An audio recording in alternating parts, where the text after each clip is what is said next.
I'd like to call this meeting to order, July 21st, 2020, Oconee County Council meeting. It is 6:10, and we have our attorney, David Reed, joining us by FaceTime here, just so everybody's clear with that to my right here. We'll start with public comment session. I'll keep the time up here for the 4 minutes, and then I'll hold this up for those that are not aware, showing 1 minute remaining, and then flip that over when time's up so I don't interrupt you. Ms. Helen?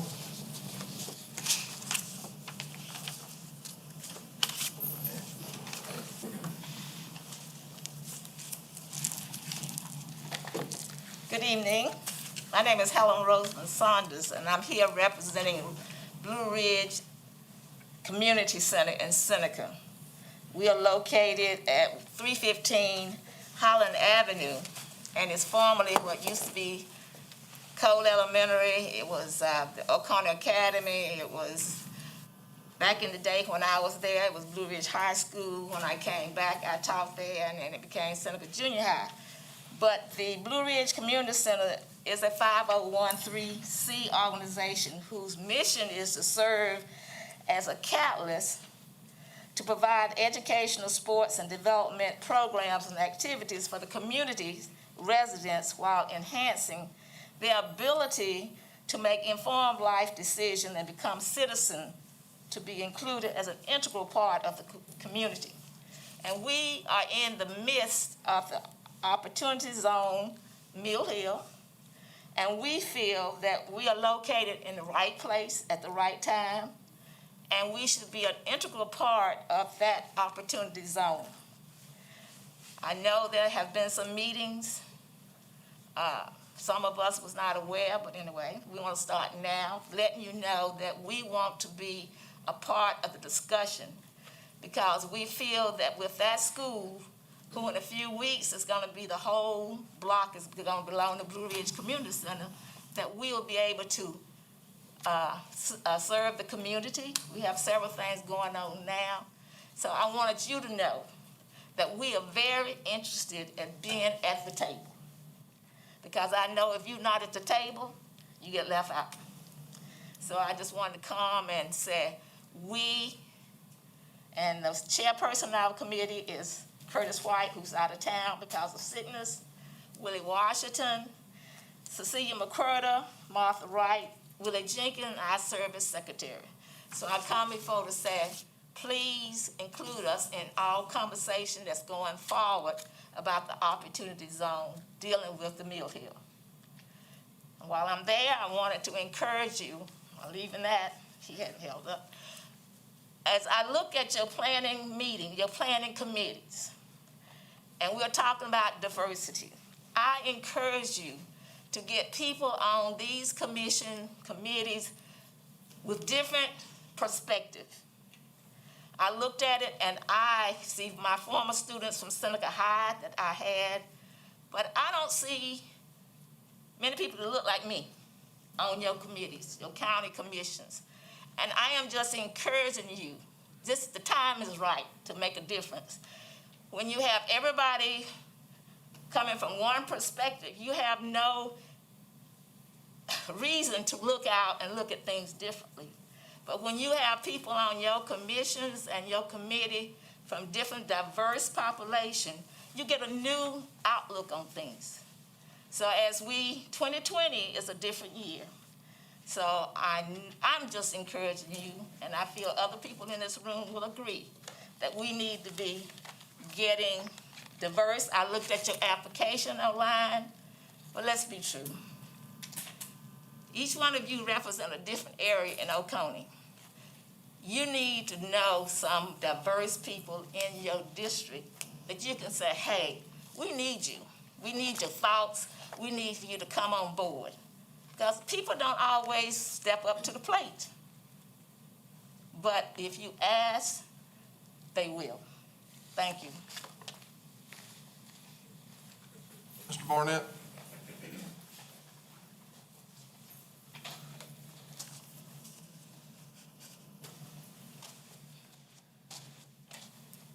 I'm Jerry Barnett. For the record, what you see is what you get. I'd like to thank the lady for coming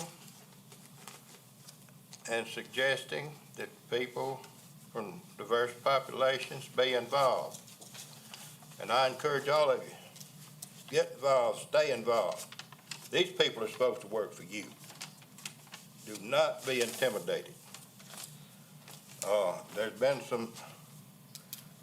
a little bit of intimidation that you dare not fight City Hall. You better fight City Hall. If we're gonna have a country, a free society, we better fight City Hall.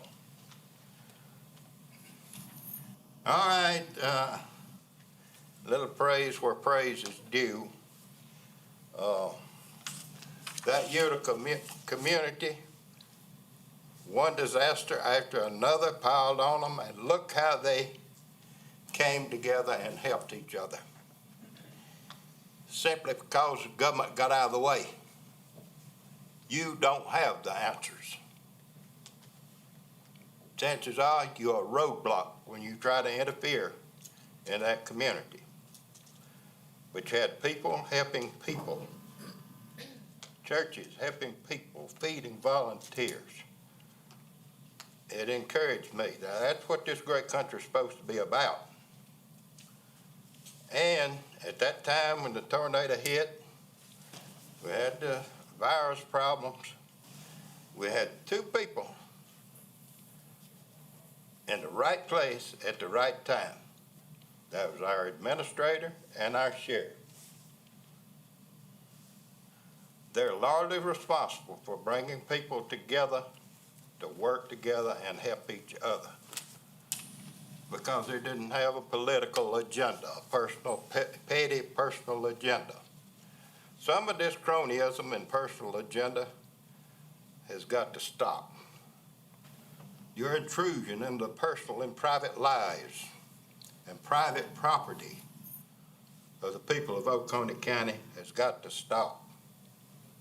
I've got too much invested in this great country to sit silently by and watch what some of you are doing here. It makes me sick.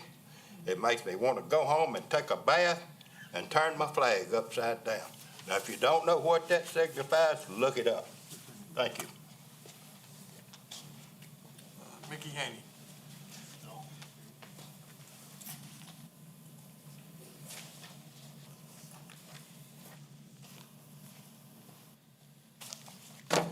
And what a great lead-in. So I'm here about the new signage ordinance that's coming out. And for those that don't realize, the signage is dealing with your personal property. It is actually outside of the right-of-ways. And the old ordinance is 4 pages long. Pretty much anybody can read it, understand it. And in there, it's got anything that's under 50 square foot is exempt. In the new bill, or the new ordinance, it's got in here under billboards less than 10 square foot. I had talked to Elliot, you Elliot? Yes, sir. And your reasoning was for safety. Truly, that's the reason. Let's get down to it. If we're concerned about safety, by the way, I do a lot of driving for work. I drive an hour and a half every day. I travel across country constantly. And I can tell you one of the most unsafe things you can have when you're driving is a distracted driver. What causes a distracted driver? They don't know where they're going, or they're trying to read signs, or their kids are hollering, the wife's hollering, all these other things. But I tell you, my biggest thing is reading signs. And with 10 square feet, trying to read a 10 square foot sign going down the road, outside of the right of way, is going to be hard to do when you're trying to find a location. So I went on the internet. Great tool nowadays. You can find anything on the internet. This here's a National Motor Vehicle Crash Causation Survey through the National Highway Traffic Safety Administration. Interesting read. If you want to know about safety, read this.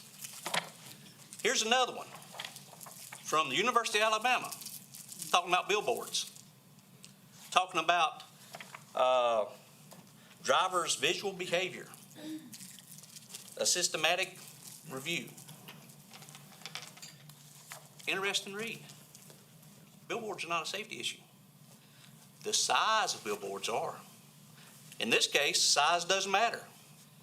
If you can't read it, you're going to slow down, you're going to get rear-ended. So, and I noticed when I pulled up this, we talked about changing the size of the signs to 32 square foot, which is 4 by 8 from 50, and I spoke with 3 of you. But then when I get in here reading it on section, page 2, number 6, it still is at 10 square feet. And then I see some additional writing in here. It's about unless illuminated. Well, is that solar illumination? Is it because you don't want to see the sign at night? Or is it because a building permit is required to bring power to it? That's something totally different. But if it's solar, then that goes again to tell me exactly what your initiative is. It's not about our safety. It's about control. It's about controlling personal property rights. And if that's what you're doing, shame on you. Shame on everyone that votes for this signage bill and doesn't put it back to its original stats. If you're worried about safety, get somebody, an engineer for building codes, something like that in here that says, yes, the wind shear factor on a sign this high needs to be built this way. But calling it safety and expecting us to buy into that, shame on you.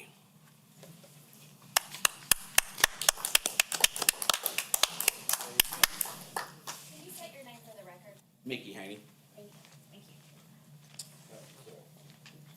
Any other public comment? Do have a few that were submitted to read. This is from Casey O'Dell.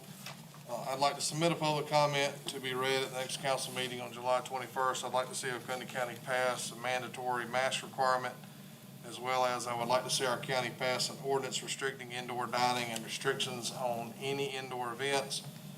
I believe if we do not act now, we will suffer dire consequences now and certainly come this fall. Thank you, Casey O'Dell. I do have Oconee County Council from Debbie Sewell. I would like to request council approves the grant submission for the National Science Foundation Civic Innovation Challenge Grant. This grant would be the first step in developing a plan for community resilience in the future. Emphasizing food availability and security is a vital component for community resilience, particularly in response to natural disasters. This is an opportunity for Oconee County to become a model for innovation in community resilience. Respectfully, Debbie Sewell, Salem, South Carolina. This is from Thomas Markovich. I plan to attend the county council meeting not to speak about the sign ordinance. I have to be out of town on business. I strongly oppose the ordinance. Have included some pictures of billboards and signs based on the proposed definition that would create problems, especially for construction industry. None of the signs pictured would be accepted. In most cases, these signs would exceed 1,300 feet separation rule, as well as the one sign per 100 feet. I think the sign ordinance is overly restrictive, especially short-sighted. In addition to the construction industry, there's many other commercial activities impacted. Sincerely, Tom Markovich. And there was some signs that he had on there. That is all that was submitted on there. Do we have council member comments at this time? I want to respond to the lady who just spoke. Ma'am, I have reached out to the community around Walhalla, a bunch of black people, good friends of mine, Hicks, Addis's, Alexander's. I tried to get them on the committee. I reached out to the Hispanics, because I speak Spanish. A lot of them are my friends. They feel like they're just, what's the use? That's what I got, what's the use? The other thing, and I appreciate you being here tonight, ma'am. The other thing is the gentleman spoke about the signs. Well, you see, you're right. Why should you have signs? I can look it up on my iPhone while I'm going down the road. Guess what? I just run off the road or hit somebody head on. Is that safety? What we want, what we're trying to achieve here in this county is a quiet, gated bedroom community. Mr. Markovich put it very eloquently at one of our meetings, it's on tape. Why don't we just put a sign up, enter in Oconee County, closed for business? You're right. You see the little D sign, I gotta slow down, I ain't got my glasses on, I gotta see what that thing is.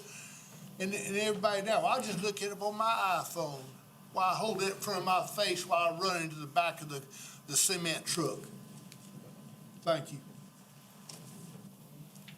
Mr. Chairman. I don't know where to start.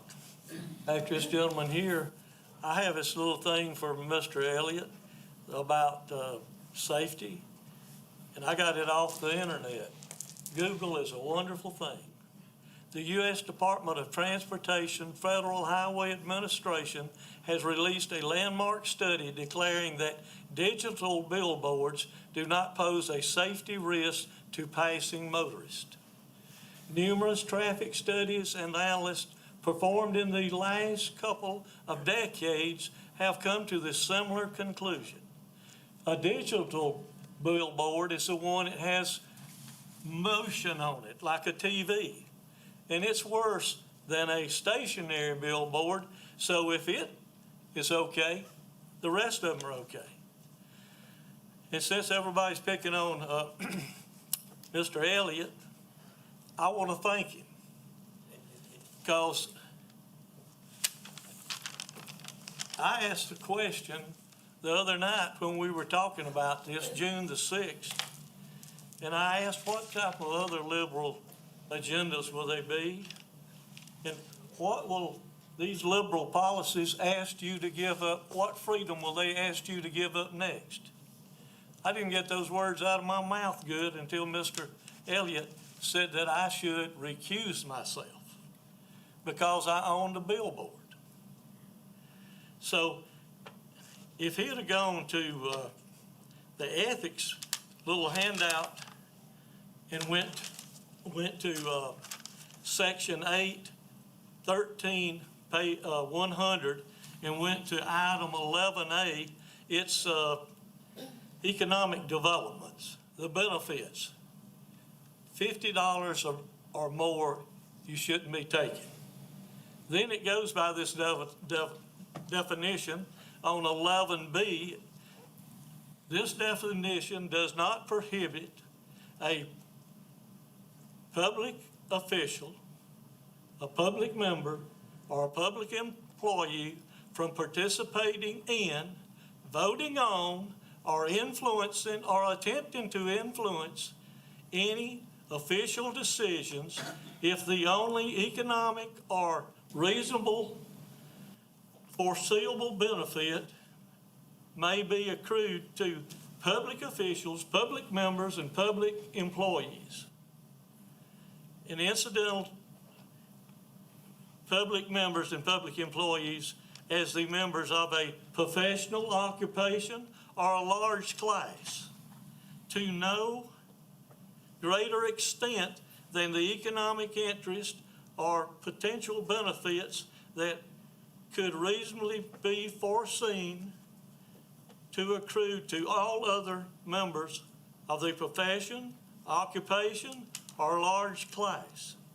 So you can see I have no conflict of interest. It's just something that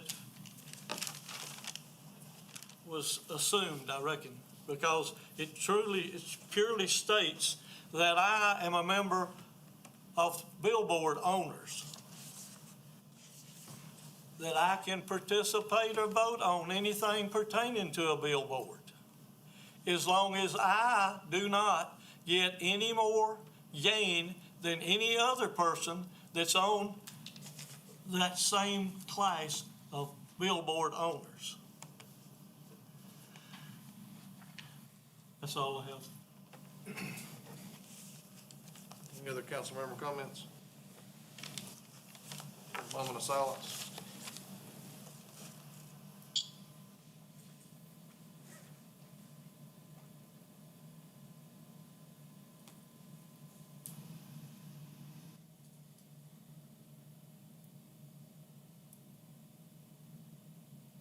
Thank you. Reed, you want to lead us in the prayer? Absolutely. Thank you, Mr. Chairman. Please pray with me if you'd like to. Father, thank you for these times. It has been quite a year, but I want to thank you because through all of these trials, through all of this adversity, you provide avenues, you provide opportunity to make things better. And I pray that you'd give council that wisdom to make things better. There's a lot of decisions to be made. There's a lot of competing views, and it takes wisdom, and only wisdom that can be gained from you. So I pray that you would give that to council, to staff, so that the right decisions can be made, that this county can be made better, more fair, more prosperous, that the state can be made better, this country indeed, and that your peace would reign. I pray that through it all, we learn to listen more quickly, speak more slowly, speak without ridicule or anger, but with kindness, to get to peace and to get to what is good and what is right. I believe you can guide us to that end. You've done it innumerable times in my life and with this county council. So I thank you for that. I thank you for this day that you've made. Help us to rejoice, to be grateful, and to live in your will. In your name I pray. Amen. Sheriff Crenshaw, will you lead us in the pledge?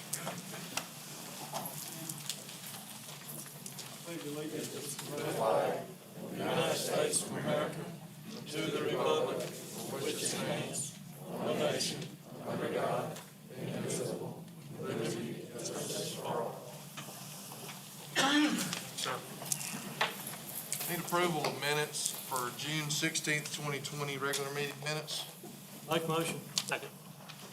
Motion by Mr. Hart, second by Mr. Elliott. Any changes, amendments? All in favor? Aye. Any opposed? Need a motion to approve June 25th, 2020 special meeting minutes. Do I have a motion to approve? So moved. Second. Motion by Mr. Elliott, second by Mr. Hart. Any changes, amendments? All in favor? Aye. Any opposed? Mr. Brock, any comments? Not a whole lot this evening. Thank you, Mr. Chair. I am happy to see so many people here this evening. I know that we are beyond capacity, but it's really nice to see public interest in government, and keep it up. Not just tonight, but keep it up. Everyone needs to be interested in their government. This is their government. We are servants, and it's really nice to be able to have our friends and friends we haven't yet met, as my mom used to say, here to join us this evening. And we do have a really long agenda, so if y'all get bored, just pay attention. Any attorney comments, Mr. Root? No comments. Thank you, Mr. Chairman. We do have a presentation, Mr. Johnson, Ms. Graham, and you'll have the floor. And you can speak here, anywhere, actually up in here is fine. So.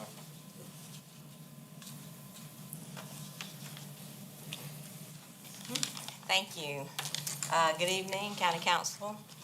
I would like to thank you for allowing me and Sean to present to the members of council a proposal to implement an Oconee County, South Carolina Commission on African American Affairs. I would like to share with you this evening the value, express to you the need, and communicate to you the importance of implementing such a vehicle to bridge the African American community to local government. I'd like to discuss the importance of establishing a voice to advocate and address the needs and opportunities of our African American citizens within Oconee County. I'd like to relay to you the fundamental charge of developing accountability to educate and empower our African American citizens within our county. Building bridges allows us to close gaps and to connect people. Advocacy allows those marginalized to have voices. Accountability allows for transparency and opportunities. This is what we seek through the implementation of this commission. For example, cities such as Denver, Colorado, Houston, Texas, Harrisburg, Pennsylvania, Portland, Oregon, have all implemented these commissions with great success. Carrying the privilege of being the first in the state of South Carolina would be monumental. This county would be establishing the blueprint and the framework, setting the standard, leading the state in building bridges, partnerships that foster inclusiveness with the African American community. Again, thank you for this opportunity. Next, Sean will be able, the author of the proposal, will present it before council.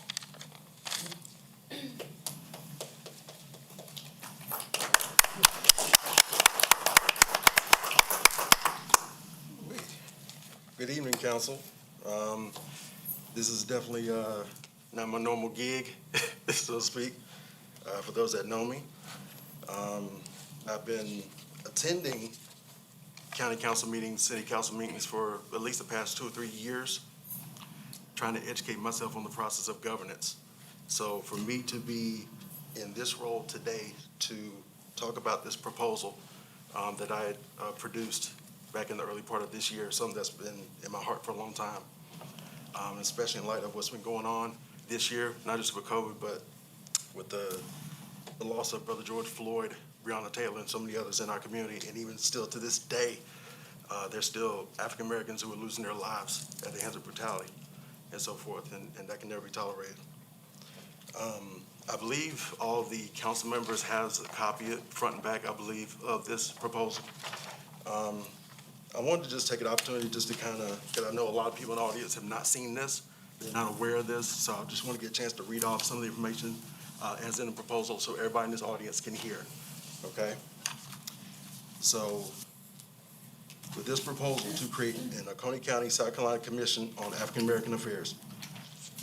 The Oconee County, South Carolina Commission on African American Affairs would serve as the official county representative of the African American community, advising Oconee County Council regarding policy development and implementation. The commission would also work to establish relationships with local municipal governments, private sector organizations, and other stakeholder groups that promote equal and equitable opportunity for African Americans. So what would this do?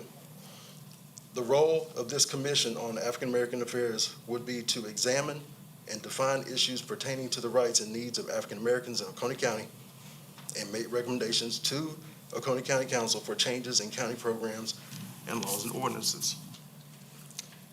With this proposal, the idea was to basically, looking at a lot of the boards and commissions that already exist now in the county, to go with the number of 7 members for this commission, 5 where each one of y'all would have an opportunity to handpick this person from each of y'all's districts, and then have 2 at-large positions to be filled by anywhere in the county.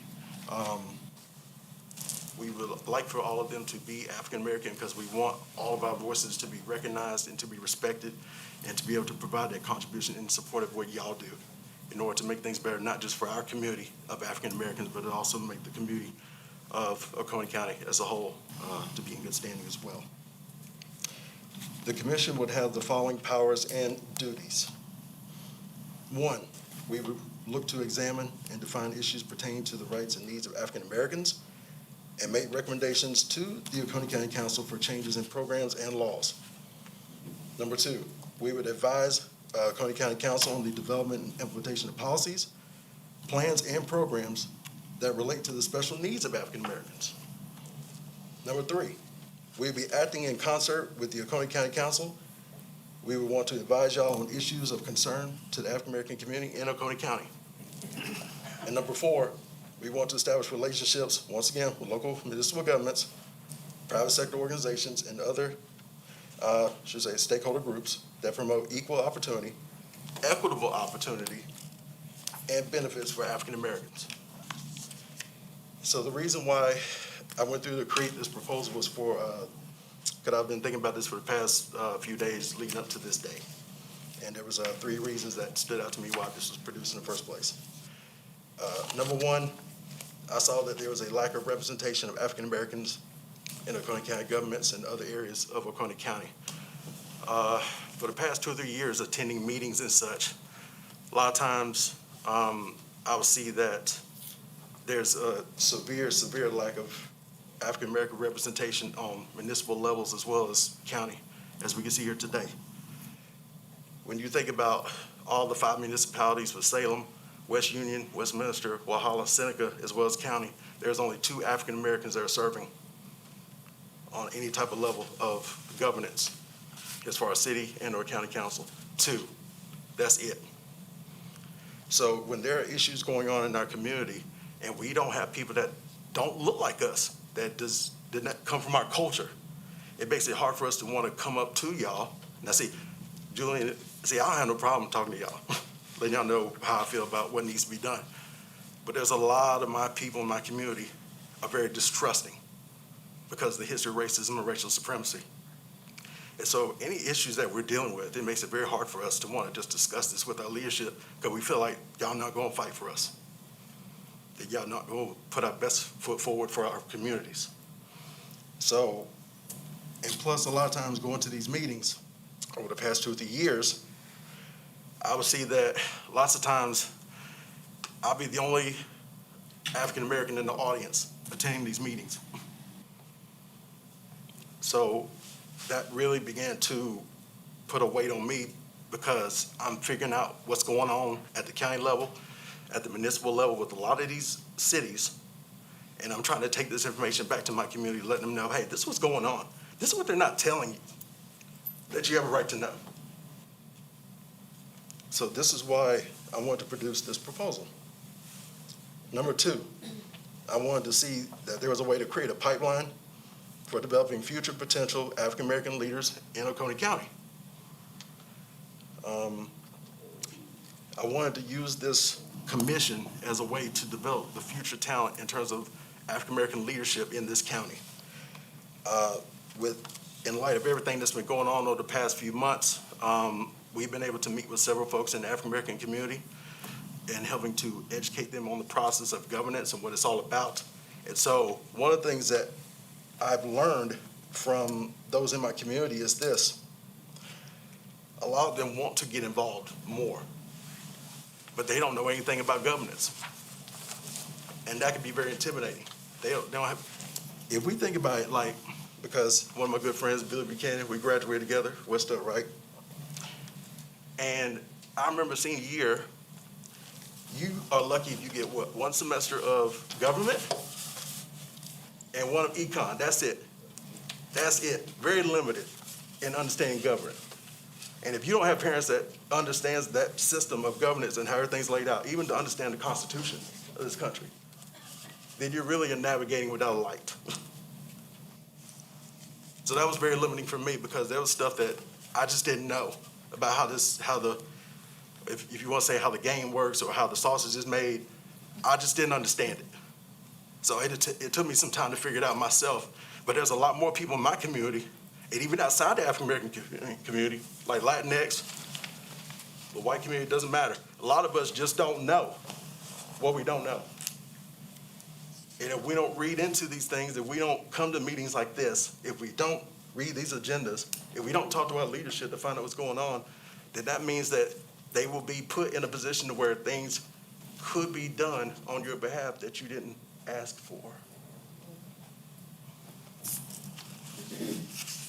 So we want to use this as a way to develop that future talent, because another thing that I've been noticing is that a lot of our leadership is up there as far as like late 50s, 60s, and 70s. And at some point, there's going to have to be a changeover in leadership naturally at the municipal level and county. Who's that future talent going to come from? Who is it going to be? And if we have this void in education about governance and how it works, well, then we really set the county up for failure if we don't plan ahead. That was number 2. And last but not least, I wanted to create this commission in order to create a lasting bond and lasting partnership between Oconee County leadership, the African-American community, and other stakeholders working together to improve the quality of conditions for all people in Oconee County. We are not anti-anybody. We want to work with other groups to solve these issues.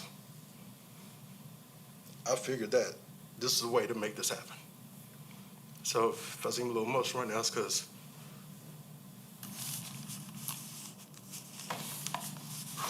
excuse me.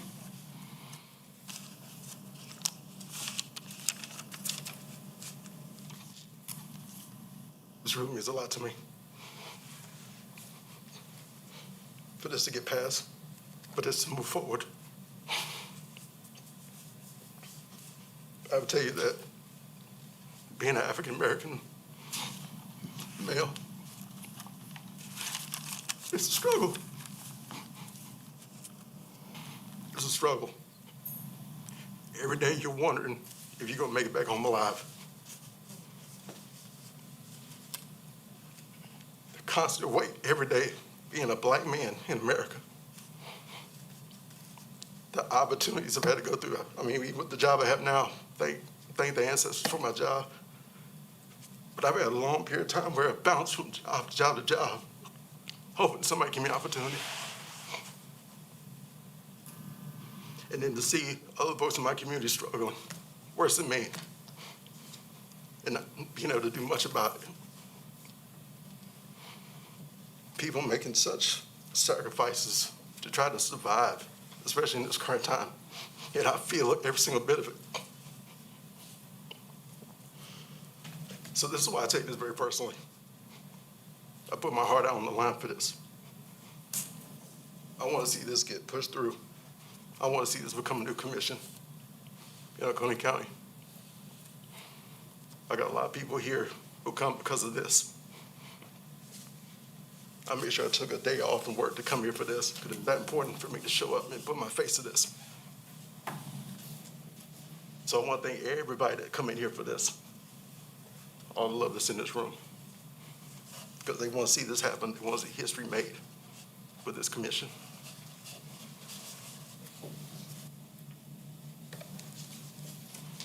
And with that, I conclude.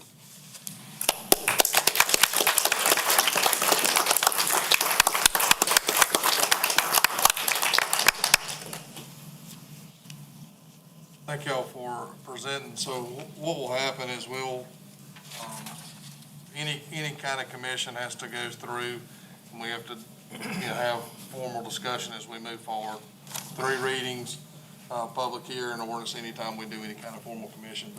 But, number one, the communication's been awesome. I've spent a lot of time in the last few weeks. I'm very blessed that, I've known you for a while now, but I'm very blessed to have some awesome communication here. And it's a struggle to know about government, it is. And don't think that we're sitting up here and we know government. As you can hear from people that talk in public comment, they tell us we don't know government. So it's not going to be perfect in no matter what. So we're all here to serve the people. And, my cell phone number's out there, and a lot of, I've gotten a lot of new calls, and that's great. Yeah. And I've spent a lot of time, and it takes a lot of time. I mean, I work too. And, it's a lot, but I think it's great. The discussions have been awesome. I know a lot of council members up here have had awesome discussions, and appreciate that on both sides. Yes. And, we do support the community. We do support everything, and appreciate what y'all are talking about and what y'all are trying to bring forth. So, and any other council members have any comments on that? There won't be any vote tonight, just so we're clear. Yeah. As we move forward. Nothing would occur until August, so we can try to understand where we're headed to. Absolutely. Any others? Yes, sir. Mr. McCall. Sir, where you live? I didn't even mention that, by the way. I know I feel like that was normal practice, 146 Davis Bridge Road, Westminster. So I'm in District 4, Chairman Davis's district. Anybody can run for county council. And you don't have to be a genius at the government or anything. Only thing I do is care. And you'd be surprised at the people, when we try to fill committees, and we get the same thing over and over. I don't want to get involved. I get the same thing from the Hispanic community, the black community in Walhalla. Well, I say, hey, look at it, you want to get on this thing? I don't want to get involved. Just leave me out of it. You do and it's frustrating. And then for you come up here and show that you really care, that means a lot. It really does. And to have the nerve, and you're an excellent speaker. So you or some of your friends need to say, hey, just cause I'm a different color, that don't mean you can't run. You got it in your heart, you can do it. And I want to thank you for being here. Thank you very much. Yes, sir, I'd like to thank you for being here too, but I have good news for you people there. 2 years from now, there's another election. We just went through the primary season, but in 2 more years, you've got plenty of time to find somebody that you think would represent you real well. And we would love to have someone sitting up here that is black, that represents your area. I have 3 black churches in my district. I know some of the people, but I don't know all of them, but the ones that I know, we speak on first name terms and all, and I have helped them in different ways. So again, you've got time to find that one person that you want to represent you. Or maybe 2 people. There's 2 seats coming up. Thank you. Mr. Chair, Sean, thank you for coming up. I know it's stressful to come up and talk in front of a bunch of people. This is a lot more than we usually have, as you know. Agreed. Agreed. I do feel like we're not, definitely not where we ought to be, but we're a lot closer to where we should be than we were at the beginning of the year. And I think we're making progress in the county. I know in the city of Seneca, they're making progress. And we'll keep working on it. This is not, it's a marathon. Rome wasn't built in a day, and equality has not happened in how old this country is, over 300 years. So we'll keep working together, and I look forward to working with all of you to make sure that your interests are represented in the African American and the black communities. And my phone number's available if anybody is interested in calling me or talking or meeting. So door's always open. Thank you. Thank you. I also want to thank you. What you said, beautiful. It gives me hope in the time that we're in now. It gives me hope. Mm-hmm. Thank you, sir. Thank you very much. We're good. Okay. Thank you very much, y'all.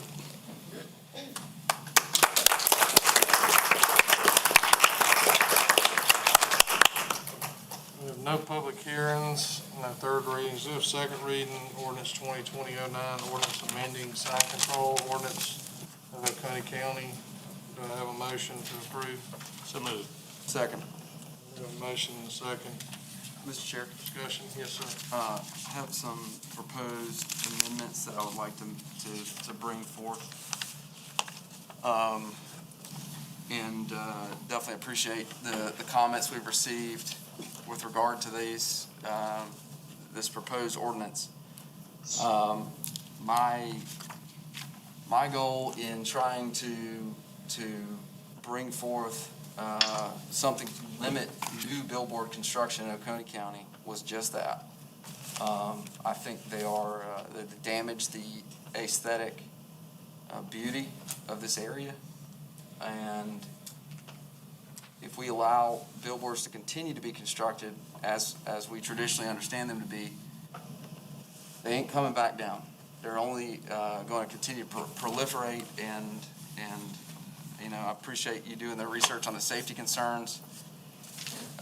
That's my concern has been the natural beauty of the area and preserving that for future generations so that it's what we see now. And not littered with billboards along every road. It has nothing to do with any ulterior motives. It is not to hurt Glenn and his business and anybody else who owns billboards in this county. It is simply to stop new construction of billboards. And I've got several amendments here to the sign ordinance as proposed. And Mr. Root, I can't see you, but how would be the best way for me to present these? You'll need to take those one at a time. Okay. All right. And so we're in discussion on the ordinance as presented. So we'll have to, I'll make a motion within that to amend the ordinance. And then that particular amendment will have to be voted on each time. And then the ordinance as amended, presuming that these pass, would come to the floor. Correct. So, I know as we discussed previously, I think there's 5 or 6 amendments. You take those one by one, you make a motion to amend, you state the nature of the motion, have a second on it if there is a second, any discussion on that amendment, and then a vote on that amendment. If the amendment passed, then the ordinance would be amended to that extent. Then you would amend it, make another motion likewise for each of the other proposed amendments, pass or fail. At the end of those, say if they all passed, then the motion is on the floor now. Then there would take a vote, a final vote on the ordinance as amended, and it would include all of the amendments that passed. So you just got to kind of knock them down one by one. Thank you, sir. So, Mr. Chair, I'd like to make a motion to amend the ordinance to change section 32-519, the terms and definitions, to read an accepted billboard means a billboard falling within one of the following categories that are accepted from the county's general billboard prohibition. These are billboards that are accepted. A billboard which is visible from Interstate 85 and which is erected with the purpose of its message being read from the traveled way of Interstate 85 as determined by the planning director. 2, a billboard which is less than 33 feet in size and less than 10 linear feet in height. 3, a billboard erected by or for a governmental entity for a public purpose. And 4, an existing billboard. That's my motion. Second. All right. We have a motion and a second. Discussion. I have a little bit to say here About the amendment or about about the billboards in general. this is about,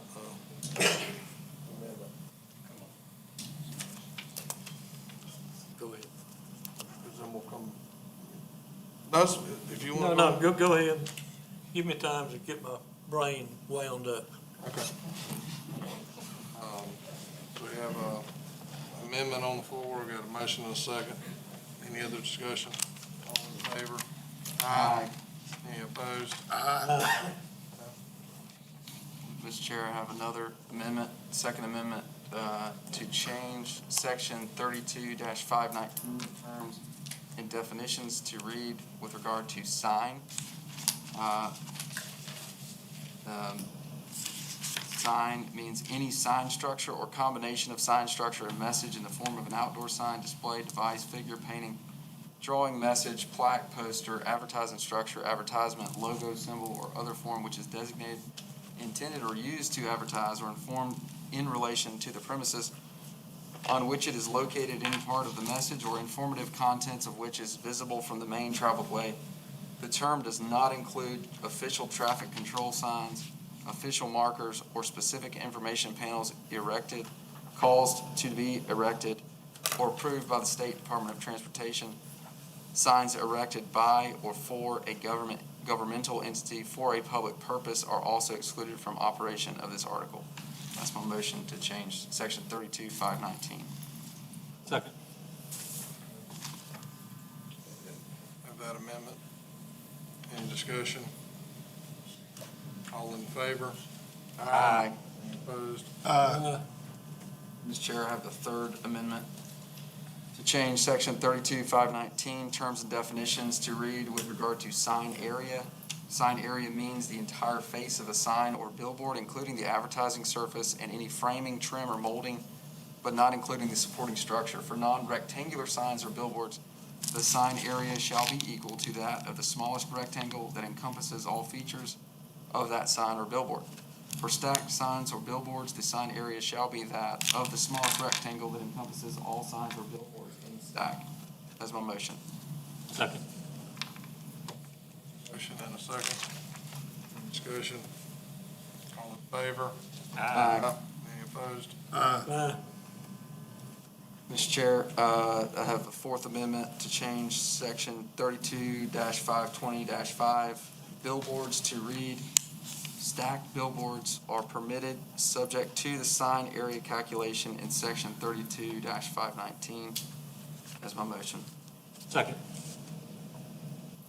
And what was the square footage? The, under 519, Yeah, it's been modified now to be less than 33 square feet. Initially, you don't have to move me around, it's just me, but initially, the change of Mr. Kane. I'm sorry, yeah, less than 33 square feet, excuse me. Right.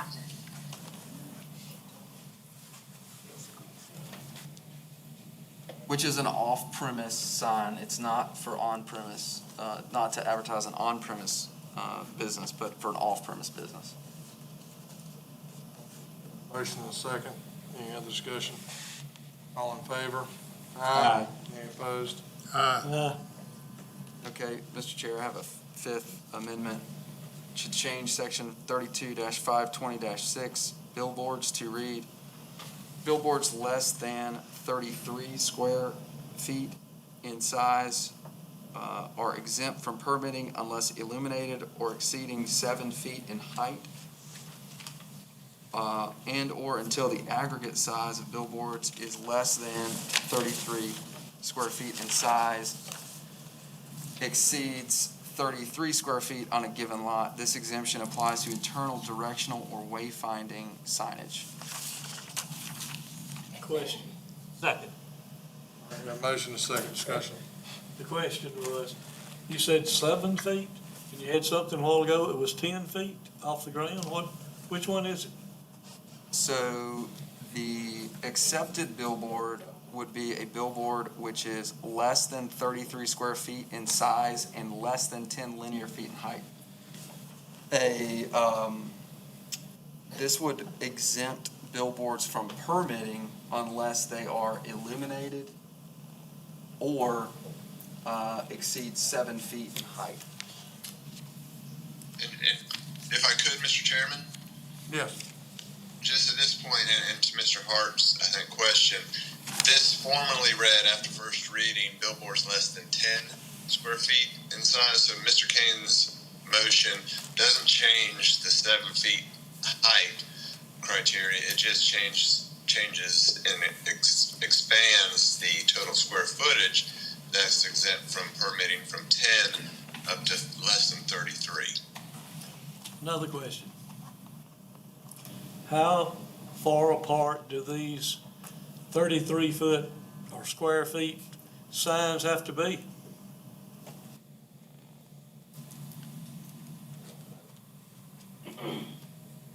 Mr. Chairman, the billboard, though they're not subject to the permitting process, they're still subject to the ordinance in general.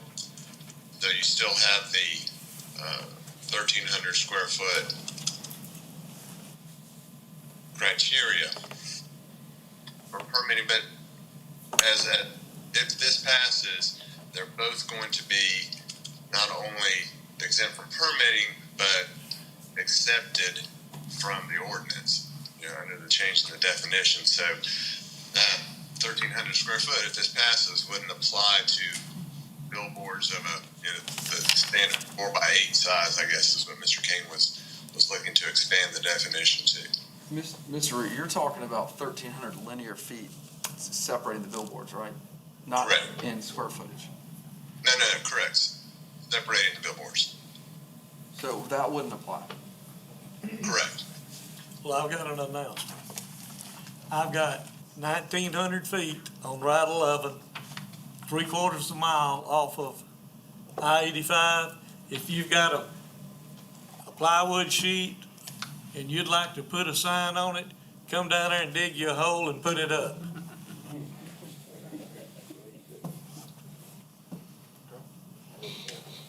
Motion and a second.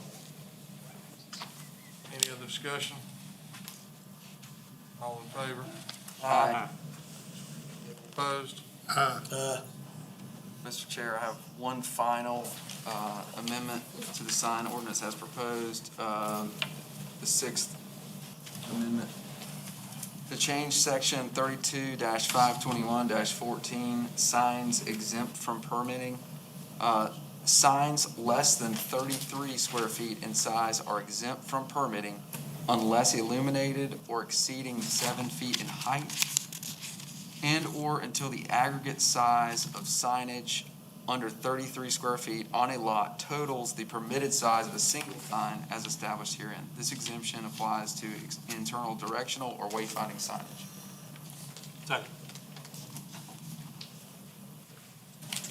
Motion and a second. Any other discussion on that amendment? All in favor? Aye. Any opposed?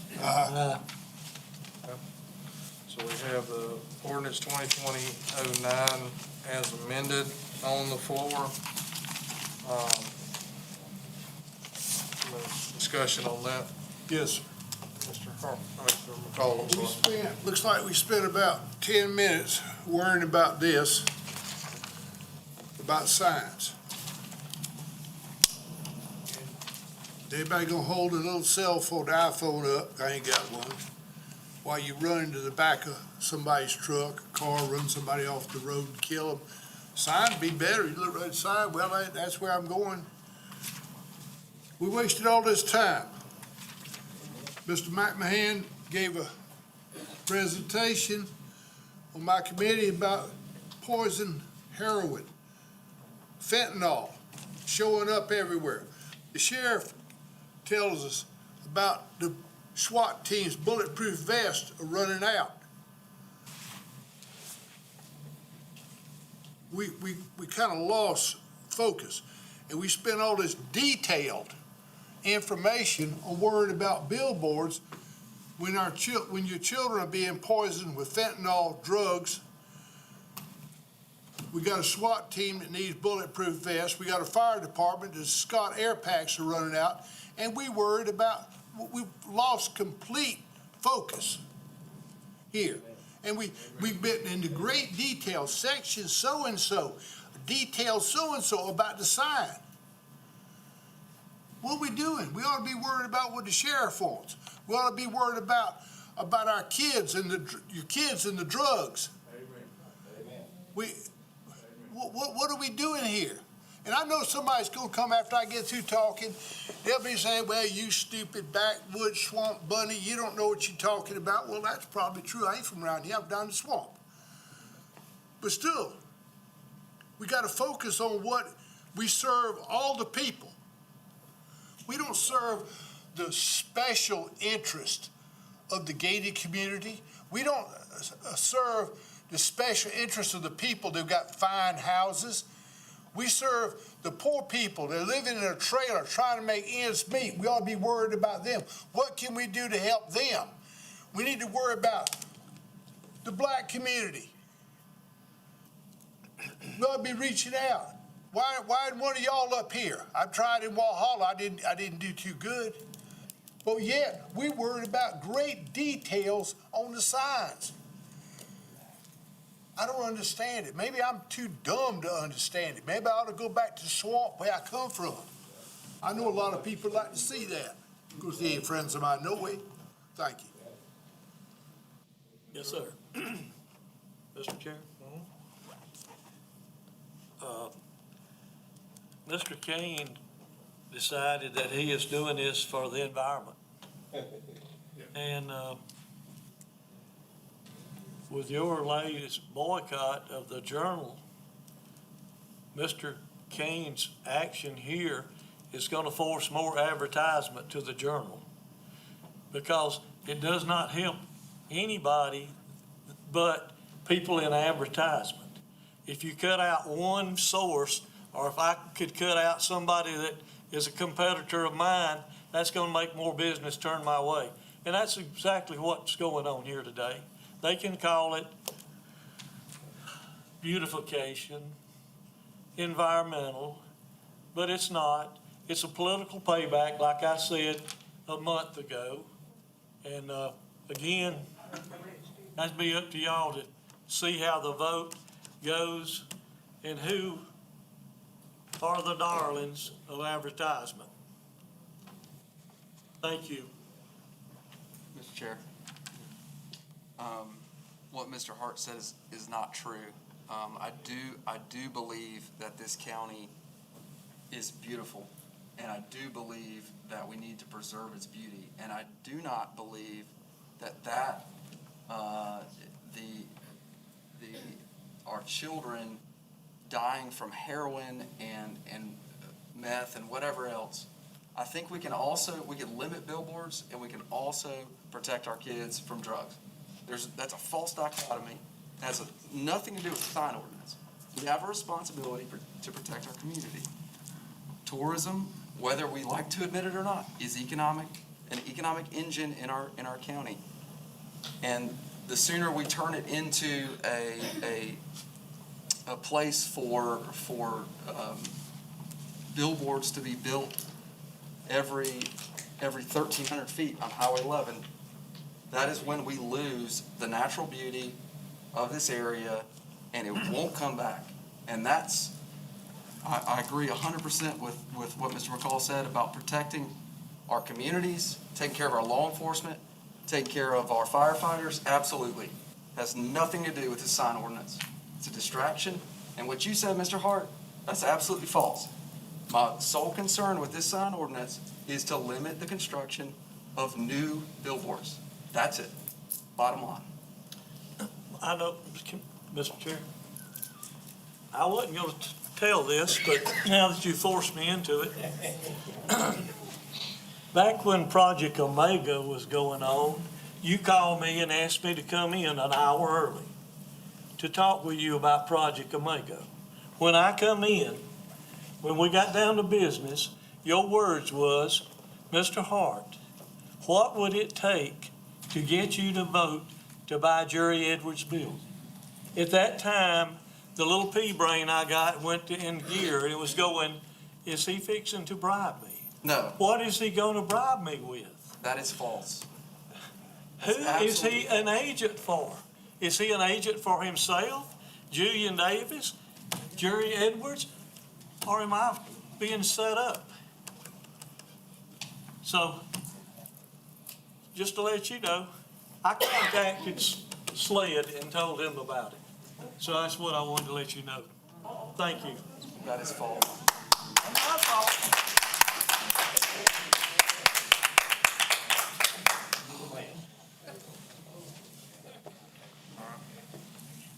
We have a motion as amendment on the floor to vote. Any other discussion? All in favor on the motion as amended?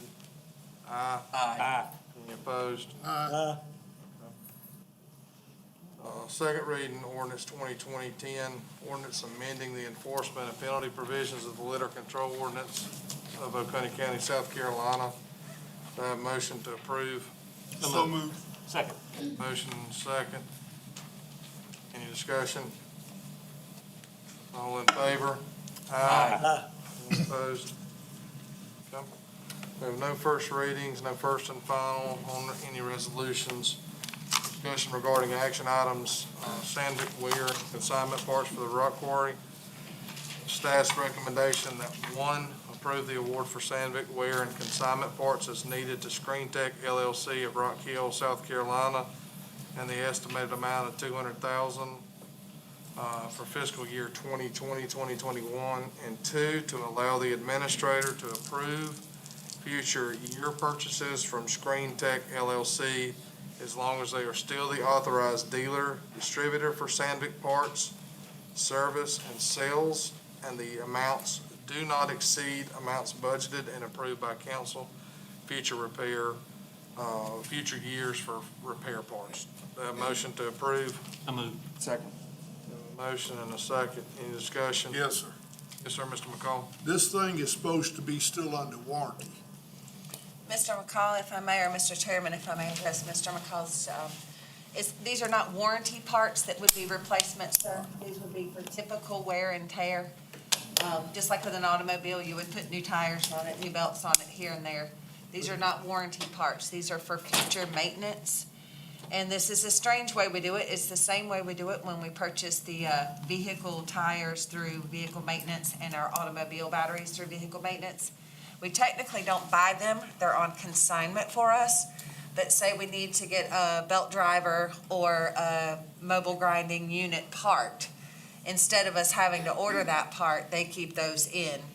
And then we buy them as we need them on consignment. Well, I thought the drives and everything is covered under our warranty. No, sir, these are not warranty parts. These are typical wear and tear parts. If I said a drive and it was typically covered under warranty, it was just an example, sir. I understand. Yes, these are just normal operating parts that would be wear and tear under normal operating of a quarry piece of equipment. Well, And the goal on this was to have parts on hand so there was not downtime. Correct. On that one. It's the same thing we did with the old plant. I mean, We bought this thing, Amanda, remember the big sale point when, Rick Martin was here? When the thing comes in, it's gonna come in with all these parts are gonna come with it, we're gonna have right, spare sir, parts. those are actual plant parts. These are simply maintenance parts. Windshield wiper blade, think that. Think tire. I mean, if you're gonna relate this to a vehicle, these are simple maintenance parts. These are not replacement parts for the equipment itself. Cause you remember the other day when you told me, well, if you wanna see what's wrong, you go out there. I bless your heart for that. I thank you to this day. My staff blesses my heart too.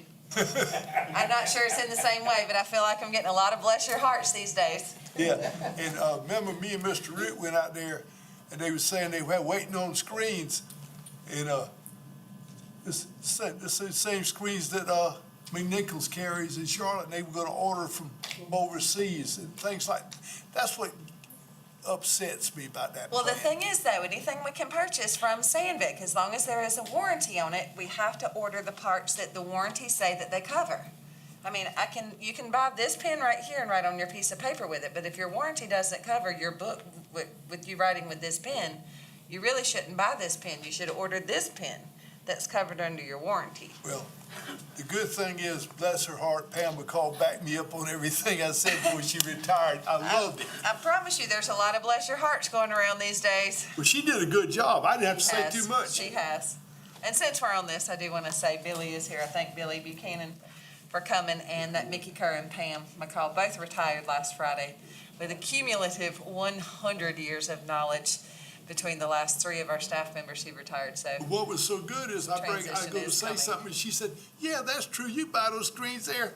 I didn't have to say much at all. She's ran the show for me. yeah, now this is not the screen parts. These are just for maintenance and normal wear and tear parts. Okay. This is a consignment and we did it with the old plant. I mean, this particular time is going to Sandvik. So we do Any other questions? have a motion and a second. All in favor? Aye. Any opposed? Okay. We have, action item, Okay. New Holland tractor. all day. It's staff's recommendation that council approve the purchase of New Holland tractor from Signage Industrial America LLC for state contract number 44000111000 and the Tiger mid-mount mower from Old Stone Tractor of Henderson, South Carolina for state contract number 44000111019 for the total purchase price of $107,794.42. Have a motion to approve. I move. Second. Have a motion and a second. Any discussion? All in favor? Aye. Any opposed? Okay. We do have action items, procurement number RFP 1910, consulting services for disaster recovery and FEMA, public assistance and emergency services. If staff's recommendation that council approve the award of RFP 1910, consulting services for disaster recovery and FEMA Public Assistance to Goodwin Mills and Kaywood Incorporated of Greenville, South Carolina. And 2, authorize the county administrator to execute contracts documents to renew this contract for an additional 4 years, providing all work is satisfactory. Do I have a motion to approve? So moved. Second. Motion and a second. Any discussion? All in favor? Aye. Any opposed? Okay. Action item procurement number RFP 1910, task orders 1, 2, and 3, title consulting services for flood, tornado, and COVID disasters. Emergency services not to exceed $480,000. Staff's recommendation, the council, upon approval of the previous agenda item, RFP 1910, which was approved, task order 1, 2, and 3 to Goodwin Mills Kaywood Incorporated, Greenville, South Carolina, not to exceed the total amount of $480,000. Have a motion to approve? So moved. Second. Motion and a second. Any discussion? All in favor? Aye. Any opposed? Okay. May Action item. I interrupt, please, Mr. Chairman? I'm sorry. I just want to brief the public and council. I know that we sent a lot of information with these action items for the GMC to assist us. As you all know, we do have 3 active open FEMA reimbursable disasters here. And it's quite a task, actually, to collect the data and provide the information for reimbursement for Oconee County's expenses regarding our response to these disasters. And the actual cost of these will be reimbursable, and the county will only pay a percentage of those. I just wanted to let you know. Normally, we handle all of our own FEMA reimbursements in-house. We've had the floods in February, of course, the pandemic, and then the April 13th tornado. And we felt like it would be in the best interest in the stewardship of taxpayer dollars for us to work with a professional firm for the enormous amount of documentation that is being required for the reimbursement on those expenses. Thank you, sir. Action item, local ATAX, host compliant short-term rental monitoring 3-year service contract. If staff's recommendation of approval to continue the service agreement for a term of 3 years, including the letter compliance monitoring module for a total of $23,981 for the year for the funds coming from the local accommodations tax fund. I have a motion to approve. So moved. Second. A motion and a second.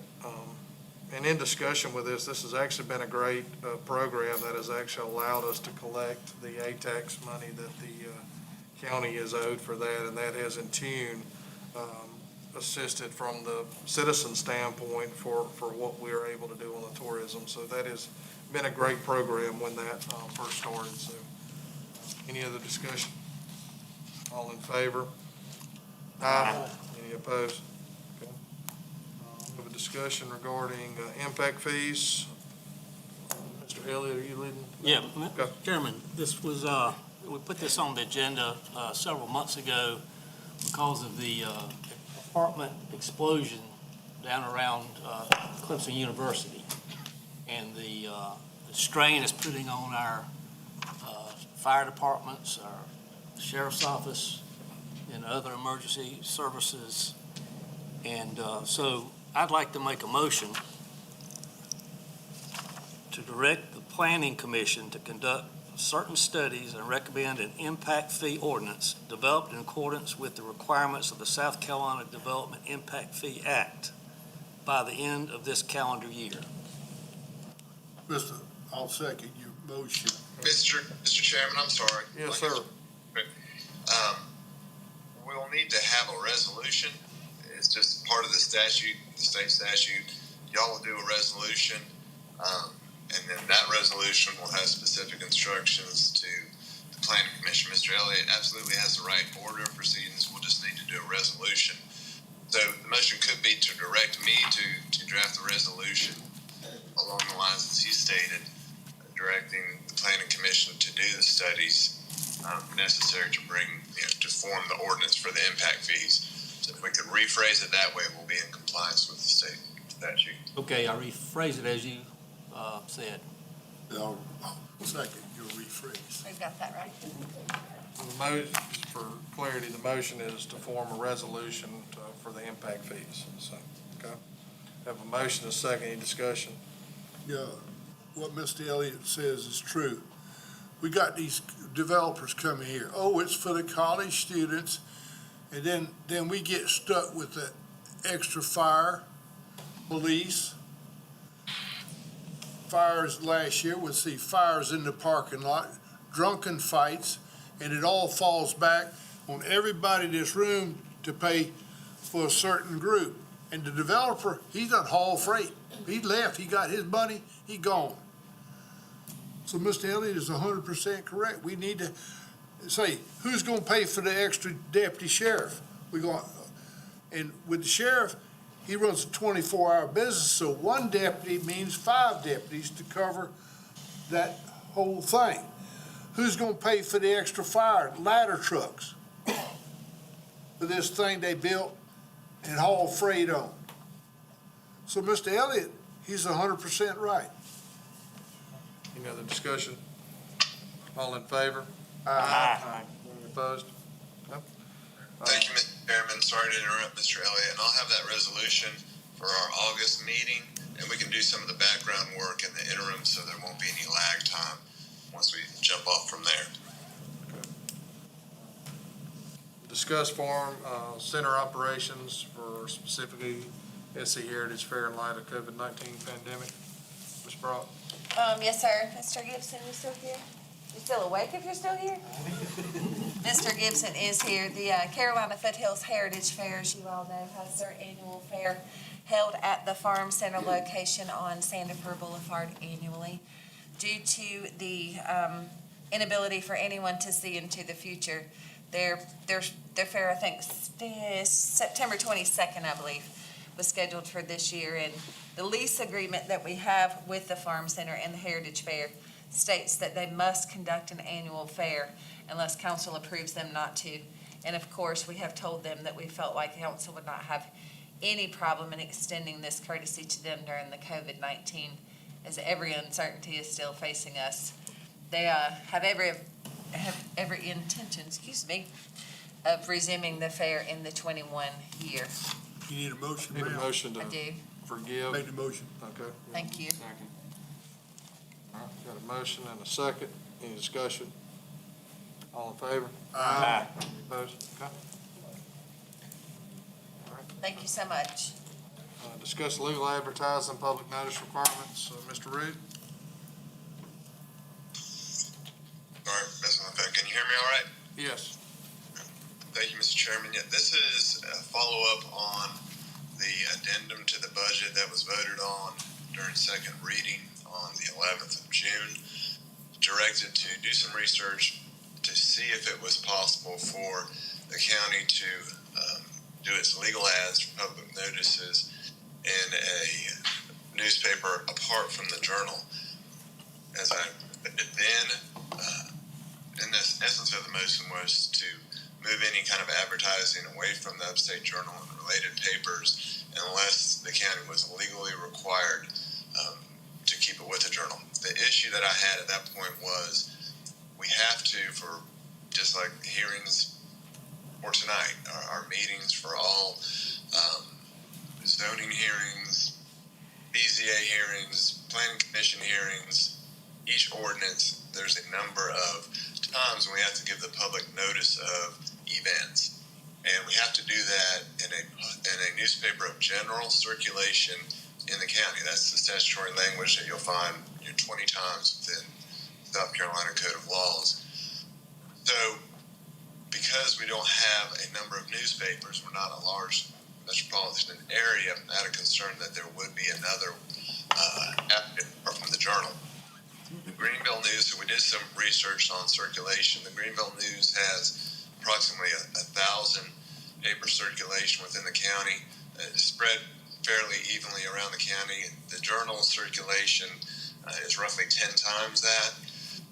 There are a number of factors to consider in trying to meet this newspaper of general circulation in the county. Is the paper published regularly? Does it cover kind of all of the events that a newspaper of general interest does? And what is the circulation? The Greenville News covers those bases, but my concern is its circulation is so small compared to the Journal. I think we're going to have a hard time meeting this language. This is what I found in a lot of AG opinions. you should consider, and it makes good sense, the newspaper that is most likely to reach the intended audience. So, because of the circulation capacity of the Journal being 10 times that of the Greenville News, obviously that is going to be much more likely to hit our intended recipients of the various public notices than the Greenville News would.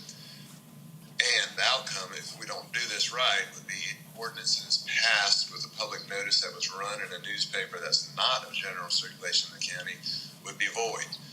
So, absent a lawsuit that said otherwise, or Attorney General's opinion, and we know those are advisory, but one of those things, I don't have a comfort level saying that we'd be safe doing legal notices in a newspaper apart from the Journal. I mean, I was instructed to follow up on that, and that's what I found. I know that's what I said during the initial hearing. I just wanted to do a little more research and get the numbers. So. Mr. Root, how many does the Anderson Independent have? They did not respond after a number of requests. They never responded to us. And it was odd because they're related to the Greenville News. So his assumption on my part that what we got there is about the same circulation, probably less than the Greenville News. Greenville News is roughly at 1,000, like I said. But they wouldn't respond to us. I don't know why. And I do subscribe to the Anderson, and they do not deliver to my house. I have to get it online. So. And that's also Online doesn't give legals, and I'll give you my login if you want to look. No, I subscribe to the Anderson Independent myself. Do you get one at your door? Yeah. So they throw it to you? Yeah.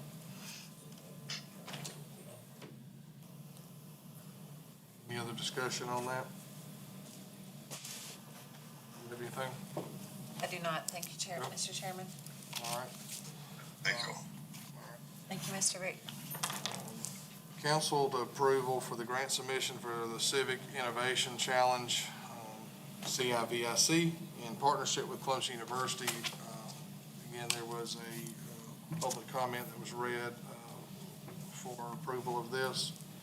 Need a motion to approve the approval of the grant submission. So moved. Second.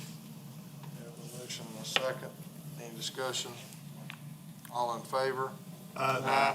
Any opposed? Okay. The 2020 Edward Byron Memorial JAG grant notification, the County County Sheriff's Department may receive an allocation of $10,568 from the Bureau of Justice Assistance. This grant program requires the notification of intent be made for the county council and the public to review and comment on the proposed use of funds. The Sheriff's Department plans to use the funds to purchase 20 stop stick sets. To have a motion to apply for, a motion to, I guess we're just notifying and approval for the 2020 Edward Byron Memorial JAG grant notification. Second. Motion and a second. All in favor? Aye. Any opposed? All right. Did we, discussion regarding opportunity zones, prospectus funding, and letter support? Anything on the agenda? Yeah, Ms. Brock, do you want to explain or you want me to? I'd be happy to, Mr. Kane. Thank you so much. So typically, when we have a matter that comes before a council committee and that would require subsequent council action, it waits until the next council meeting because the minutes and the previous posting of that committee has some lag time in between. Typically, we don't go straight from committee to a council meeting. But because time is of the essence, we did want to place this on the council agenda this evening for full council approval. It was at the 5 p.m. Planning and Economic Development Committee meeting today. Ms. Caggiano presented a proposal for prospectus for project design to outline and market our opportunity zones here in Oconee County. The cost of this request and proposal, including professional photography, is $25,000. There's a percentage of grant reimbursement funds, approximately $6,200, if eligible when we apply. Does that mean we're gonna absolutely get the grant? So in your mind, think you approved $25,000. It did come straight through the committee meeting, as I said, from committee to council today, because this is something we really want to get started on. Turnaround time on product in hand is roughly 60 days.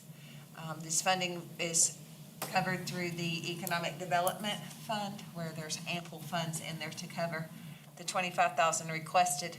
And again, this is for marketing product related to the county's opportunity zones. We would need a motion to confirm the committee's, there's a 2-to-1 vote in committee, correct? Yes. I'll make the motion. Mr. Elliott. Second. A motion, a second. Discussion. And just as a point, I did vote against it when it was brought up in committee. And my concern was the amount of information that I had at the time with the group that was doing it, has not done an opportunity zone or a like project, or I didn't have the ability to see a like project like that. So my suggestion was, what are we capable of doing in-house? We're 60 days. So that's the recommendation of what this group is going to have. I've been a part of planning groups where we've had consultants, and our department heads have had to do the majority of the head work. And we've got some great department heads that have the ability to do this. And it does take time, but the role of a consultant is to lessen the load on the department head. And I haven't seen that with people that don't always do this. That was my concern with this group. I have no knowledge of the group. I have no connections to the group or any of the sort, positive or negative, that our staff would still be overly involved in the process of doing it anyway, and we would be out $25,000, or if we got $6,250 back, we would still be out a lot of taxpayers' money. I know it's economic development, but there's so much going forward, and we have one zone, realistically, the Utica zone. I know we still have the other opportunity zone, but the focus seems to be based around Utica because Newry's moving. So there's two large Well, there's zones. another several hundred acres in the I know, northern but I'm opportunity just saying zone. the focus and what I've Okay. seen some of the other ones that have done, that have paid a lot of money, they have multiple zones, and they're extremely large. That was my reasoning, because if we hire a consultant, they get the information from us, so they're gonna be sitting down with us anyway, because that's the way it always has happened, not just with the county, with other consultant firms, that groups I've hired for nonprofits and stuff. You end up doing the work anyway, and in cases I've been involved in, you're out $100,000, not government, because I haven't done one here, because you're the one that ended up doing all the work, because you know everything. So that was why I voted no on that at that time. Yeah, Mr. Chair, I mean, it's very frustrating that we're still talking about this opportunity zone prospectus after trying to get this thing done last year. And then we just had change of staff, and then, we're still waiting on it. And now we have a new group looking to be involved, I guess. And I know that our staff has looked at and spoken with a number of different organizations, and they've done their due diligence. I am concerned about the amount of money we're spending to produce a 20-page document for marketing. The staff's concern in the committee was, if we have to do it, yeah, we're capable of doing it, but if we have to do it, then it will take backseat to whatever else is going on in our office, which I agree. I mean, it should take backseat. Correct. Again, it's But an it's office of taken, three. it has taken backseat to everything for 10 months. And Correct. it's very, it's very frustrating. That's the only reason that I am in favor of it. But I think for any of these things going forward, we need a more, just a better RFP process.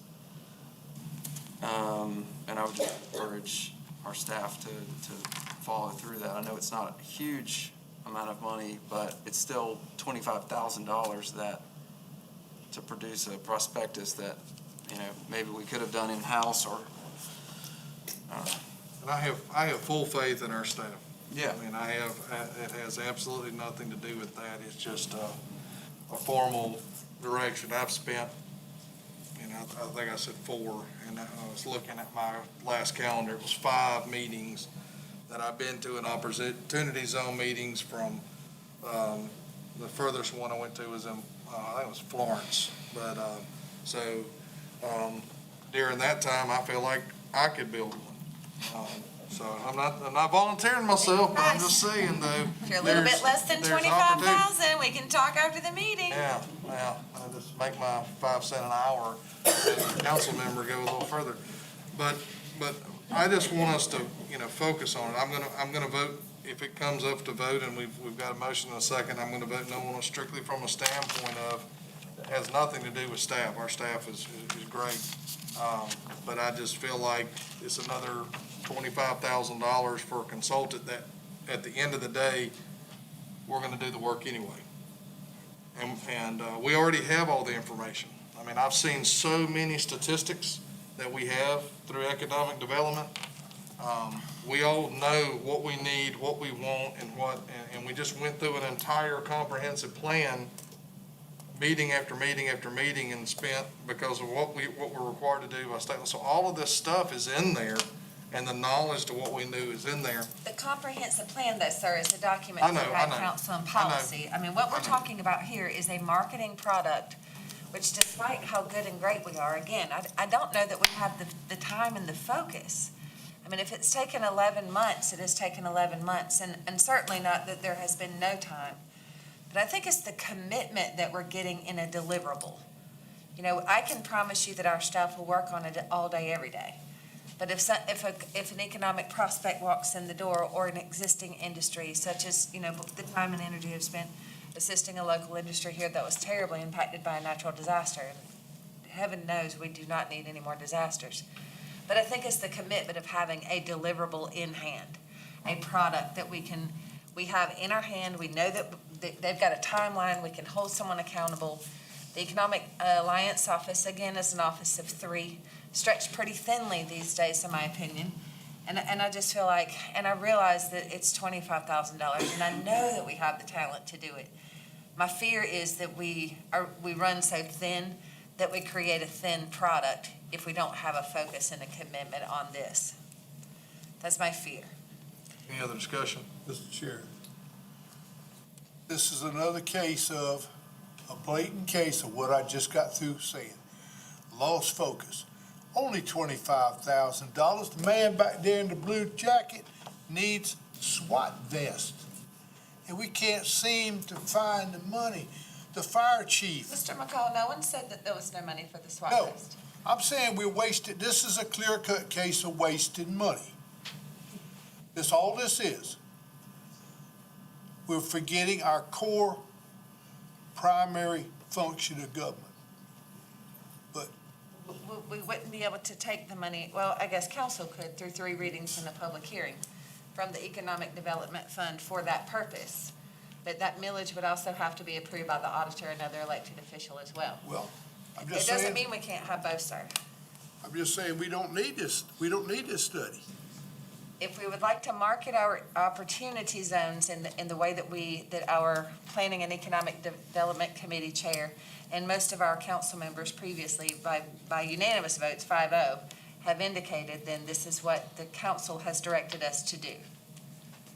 Yeah, we even a foreign trade zone, we don't even market that. All you gotta do is make a motion, Mr. McCall. 5-0, No, the 3-2 state, even. The State Ports Authority already said we were a foreign trade zone. We've been a foreign trade zone for the last, 8 years or longer? Well, we have not been instructed to market that. This is coming from instruction from council. And that does come from the governor's office and the State Ports Authority. I thought we seek the governor's office, okay. I don't work for the governor, sir. I work for the 5 of you. All right, we got a motion and a second. Any other discussion? Mr. Chair, Yes. if we were to vote this down, would we still be able to apply for the grant and get reimbursement of our staff time? For staff money that we already paid? No, sir. Probably not. And the reason I say that is because we're not reimbursable for staff we already, unless we hired staff to do specifically this, which would have to be a contract anyway, then no, because that's an expense you're already incurring. I mean, that gets somebody 6 months. If that's the route I'd like to take. If you're paying Absolutely. $50,000 a year with benefits. Absolutely. But if we have to hire someone, it's gonna take us even longer, and if time is of the essence, then we're adding to the timeline. Any other discussion? All in favor? Aye. All opposed? Aye. All right. Board and Commission, we have none. I know there's still 2 in District 5. We got a building codes appeal. We need to get that filled. Please, we work on that. That is in that large seat. If anybody knows anybody in the building codes, and you ain't got to be a builder, you just have to actually know what that is. Board of Zoning Appeals, District 5 has an open seat. Conservation Bank Board has an open seat. If you want to know more, and the Arts and Historical Commission in District 4 has an open seat. If you want to know anything about those, you can reach out to any member up here, and I won't say administrator, she's got enough on her plates, but any member up here can explain any of those boards. Easy, quick questionnaire. I have no questionnaires on file. Need a motion for executive session for 1, discussion regarding economic development matter, Project Urban Mine. 2, discussion regarding an economic development matter, Project Dolly. 3, discuss negotiations regarding purchase of real property adjacent to Oconee County Regional Airport. 4, receive legal advice and discuss a proposed contractual matter. To have a motion to enter into executive session. So moved. Have a motion and a second. Any other discussion? All in favor? Aye.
Reconvene.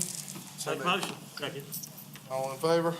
Aye. No action was taken in executive session.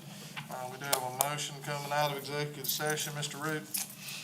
Yes, sir, Mr. Chairman. Need a motion to authorize the county administrator to, on behalf of the county, execute a purchase agreement, receive a deed, and take all other necessary action to purchase certain real property comprising approximately 11.23 acres and identified by tax map number 256-00-02-024.